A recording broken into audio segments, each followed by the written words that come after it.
Welcome to the Write Good Books podcast, the audio companion to WriteGoodBooks.com, with your host Jason Bougger. Hey everybody, it's Jason, and I'm again joined by the brains of our operation, Scott Michael Childers. How are you doing? I'm doing as well as the brains of the operation could do today.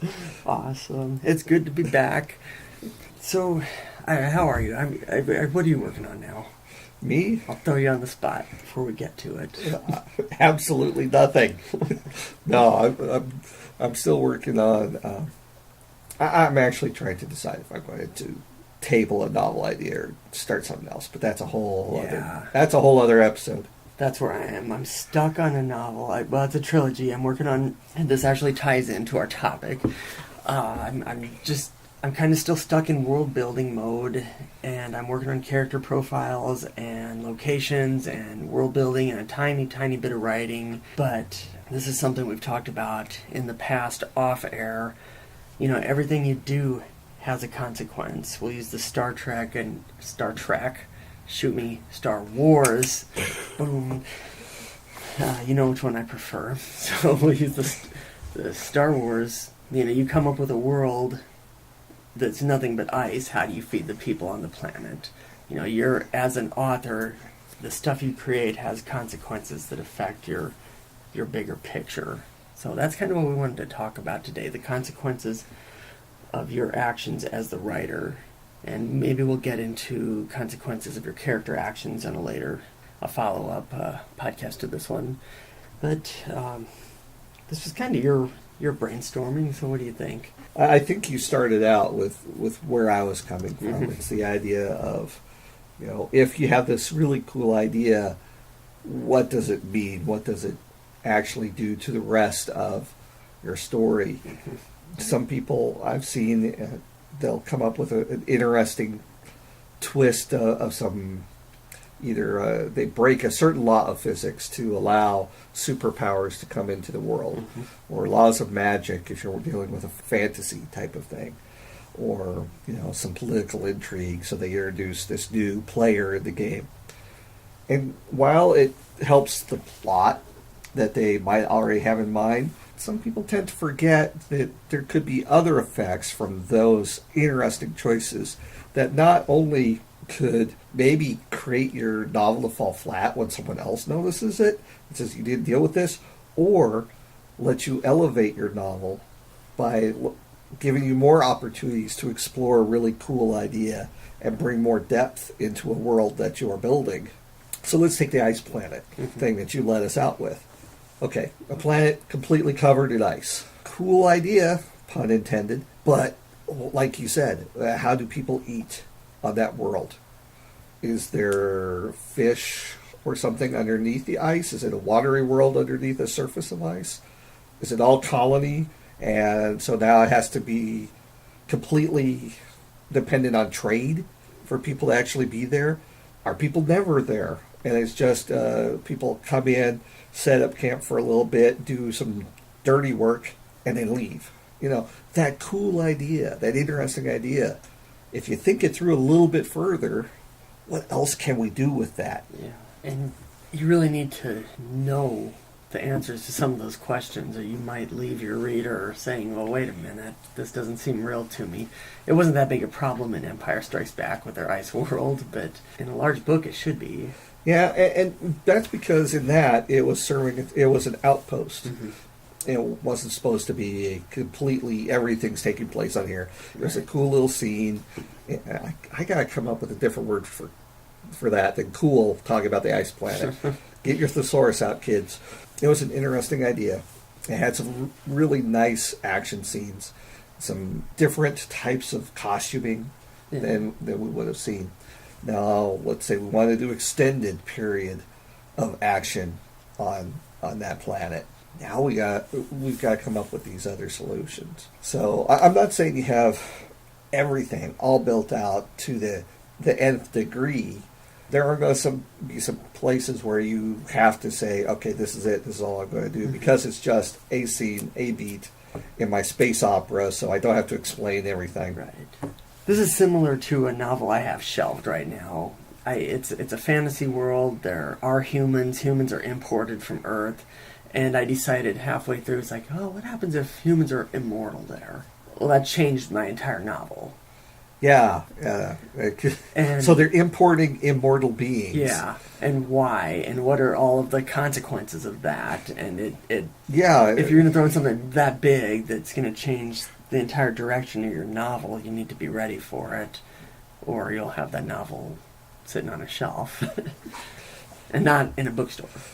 Yeah, not a bookstore. Yeah. So let's take another thing. Let's say you choose, you're doing a genre fiction, and you're choosing that one of your races doesn't speak the galactic tongue, intertalk or whatever, right?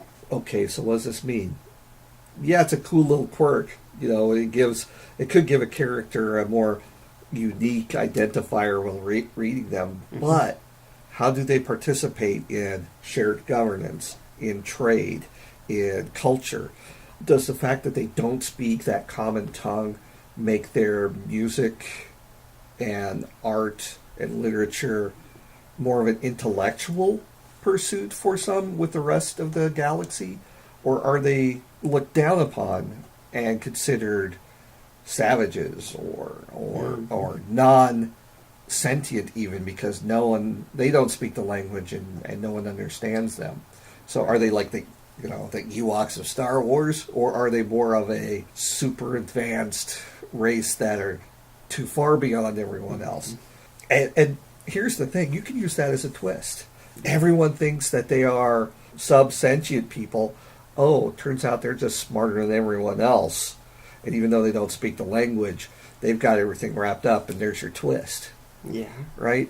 So you could use this thought process to give you interesting quirks of a character and then turn it into something a lot bigger. The one thing with something like that, you have to stay consistent throughout your novel. You can't all of a sudden throw one of these aliens in. They just start communicating in one way or another, and then all of a sudden they're just a regular character. Yeah. With no reason, Right. no explanation.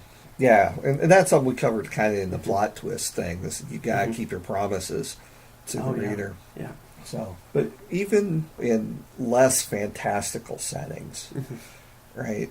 So let's say you're writing historical fiction, and you decide that the streets are going to be cobblestone for some whatever reason. Okay, so this changes some of the things that you could do in a historical setting. For one, it limits the time frame possibly of everything else. If you're already writing historical fiction, you've probably already decided the time frame.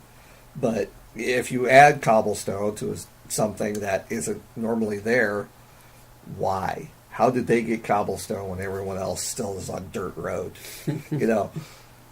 These little, especially historical fiction, you'll get someone out there that says, "Oh, bad history," Oh, yeah. right? But the fact that this community has a paved road could also lead to other things. Oh, maybe they're one of those that had a local electric generator, because they had people who were thinking that far ahead. Maybe they have these services that other communities in that area wouldn't have had. You're setting the tone for the rest of the world because of this choice, because you thought it would be cool to write a scene where you heard the horses going down the cobblestone road, click, clack, click, clack. I don't know where that horse was going in that conversation, actually, but... Well, do you think it can throw a reader off if they are into that time frame or time period as a fan, and they say, well, wait a minute, why does this city have those type of roads, but the rest of them don't? Yeah, absolutely. Yeah. It could really break it. What's the word? I hear the word immersion thrown around a lot in certain things, but it could take someone completely out of the story if that's a fact that they know. Or even it's like, okay, this was 1918 in the middle of Nebraska. No. Cobblestone? No, not going to happen. It's kind of like if they would do a Star Trek prequel to the original series and have holograms when those didn't appear till later. But they wouldn't do that. They wouldn't be that dumb. You watched the recent episode, didn't you? But it could be explained away. And in that case, they would have to explain it. Yeah. Because in that continuity, in that storyline, if you go way back, you didn't see it. And now in the prequel, it says they have it. Why Maybe. not? Yeah, you can retrofit. But you're right, though. There has to be an explanation for that decision. Yeah. There's a consequence to that. Yeah, and since I'm working on fantasy now, I like to think of this in magic terms too, because if magic doesn't have consequence, what happens? You have indestructible magicians. And this has always been a problem for me as a writer and as a reader, because it seems like the fallback is always the spell just takes too much of your life energy and you get tired and you need to rest and rebuild your magic points. And that's perfectly acceptable. Mm-hmm. But there could be more interesting things, right? Mm-hmm. What was the one we were talking about before we hit record? Chickens. Chickens, yes. If your spellcaster requires live chickens to be sacrificed to some chicken god, what would that do to the economy? Yes. When someone constantly was coming in buying live chickens every other day. Eventually you run out of chickens. Either that or the chicken farmers become very wealthy. Yeah, that's true. And they'd still run out of chickens. They might, Maybe. Or they might have to start importing more chickens. Yeah. Which means more land use goes to chicken farming instead of mining or grain. So, yeah, see, that's a good example. When you have one little detail that the writer thought is maybe a throwaway point, all of a sudden your whole economy is based on the scarcity of chickens. But yeah, especially if you're taking, this family of sorcerers have been in the land for 20, 30, 100 years, then why aren't there more chicken farmers? Yeah. Right? It's still Bob the chicken farmer, always selling 2 chickens to the warlock up the road. Yeah. There's a short story for you, Bob the chicken farmer. There you go. But yeah, unlimited magic, eventually the consequence of that would be the end of the world. It would almost have to be. Well, you just get too powerful. It could be. Yeah. But that is another thing. How do they self-regulate? Because that's where it'd have to be. Right. You now have magical weapons of mass destruction. Mm-hmm. And now it becomes a political thriller instead of magical thriller. Yeah, that could be kind of interesting. One of I jotted this down right now, and I can't remember the specifics, but I read a book a long time ago, pre-kids, when I could still comprehend things. And it was Signal to Noise and A Signal Shattered. It was a 2-part series by Eric Nyland. And one of the consequences of either space travel, I think, was the rotation of the planet slowed. And the result of that was eventually, mass destruction. So there's a nice global example. Cool. Too, but the back effect of whatever technology they were doing. Yeah. Interesting. I think, like I said, it's seriously been over a decade since I read that, but I thought it relevant.